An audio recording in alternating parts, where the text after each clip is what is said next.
Before starting the video, আসসালামু আলাইকুম। আজকেও একটি নতুন ভিডিও নিয়ে চলে আসলাম। আজকেও আমি খিচুড়ি তৈরি করব। তো খিচুড়ি তৈরি করার জন্য আমি রেন্টাল অ্যান্ড রাইস নিয়ে নিয়েছি, কিছু onion chopped, tomato, ginger and garlic paste, আয়া, pumpkin, cauliflower, dried chili, coriander leaves, measurement only these things, and jar oil. প্রথমে চুলায় সসপ্যান বসিয়ে দিব। এই স্পুনের এই অংশটা যে কই চলে গেল আমি এখন পর্যন্ত খুঁজে পেলাম না। আপনারা পেলে বললেন তো কমেন্টে। সবগুলো একসাথে দিয়ে দিয়েছি।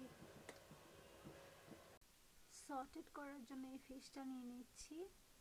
তারপর ginger and garlic paste, decoration করার জন্য লেটুস পাতা, ক্যাপসিকাম, এই সবগুলো মশলা 1 টেবিল স্পুন অনলি, সাথে ঘি, স্প্রে অয়েল। প্রথমে চুলাতে ফ্রাই প্যান বসিয়ে দিলাম। তেল, সবগুলো মশলা দেওয়া হয়ে গেছে, এখন স্প্রে করব অয়েল।